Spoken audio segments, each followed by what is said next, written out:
Ah, comment manager les générations Y, Z, et maintenant on a les milléniums, d'accord. Ça datait justement il y a 3 ans de ça, j'avais fait une conférence, et oui 3 ans déjà, sur le management de la jeune génération, et alors aujourd'hui, il y a beaucoup de choses qui ont évolué. Alors, moi je suis comme vous, je me pose quand même beaucoup de questions, et puis alors ça tombe bien, parce que j'ai un ami qui est plutôt pas mal là-dessus, qui s'appelle Yvan Combe, et qui va venir nous rejoindre. Mon cher Yvan. Salut Fabrice. Salut Yvan, ça va? Ça va.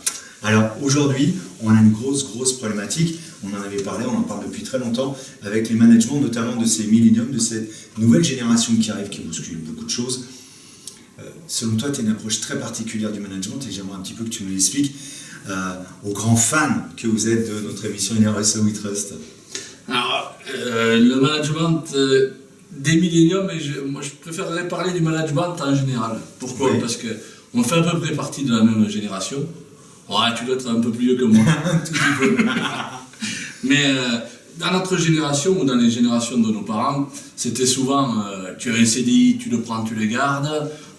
Tu vas au boulot, tu laisses tes problèmes devant la maison, enfin, tu les laisses à la maison, tu les amènes pas au boulot. Plein de croyances qui allaient un peu dans ce sens-là, et aujourd'hui, c'est plus du tout le cas. C'est plus du tout le cas, et quand on parle de manager les générations Y et Z, c'est ce qui fait la grande différence, c'est que en fait, nos parents allaient à un boulot et ils avaient je dis pas qu'ils ne l'ont pas aujourd'hui, mais ils étaient à un poste, ils étaient contents d'avoir ce poste et ils faisaient tout pour l'avoir, un peu avec la peur de le perdre. Même si en termes d'emploi il y avait d'autres possibilités, mais ils avaient un peu la peur de le perdre. Et donc du coup, je ne vais pas parler de manque de respect aujourd'hui, mais en tout cas de notre respect. Et du coup, notre management.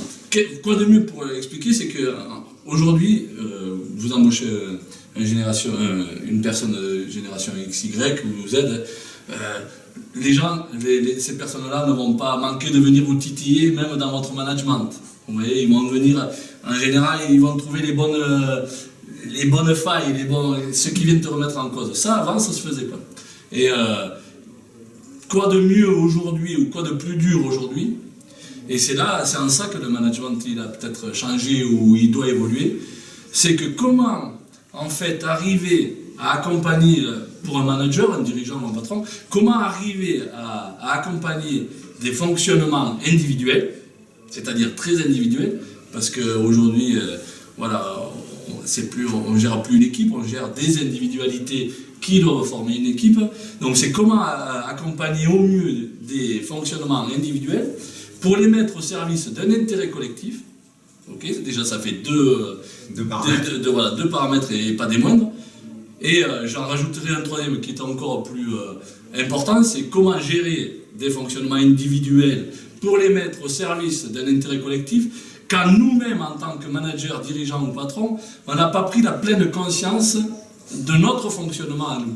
En fait, c'est quelle part dans le management que je donne au quotidien, quelle est la part de personnel, quelle est la part de moi qui vient influer ou influencer les décisions que je prends dans ce qui devrait être normalement purement professionnel. Ah, voilà une très bonne question. Donc justement, c'est la question qu'on vous invite à vous poser dans cette émission. Un grand merci Yvan. Tu as aussi une autre approche qui est qu'au lieu de gérer les ressources humaines, il vaut mieux avoir une approche de la gestion humaine des ressources. Une grande réflexion qui se porte à vous encore aujourd'hui, tout simplement pour être la meilleure entreprise pour le monde. Un grand merci Yvan, à très bientôt. Merci à toi Fabrice. Merci, au revoir.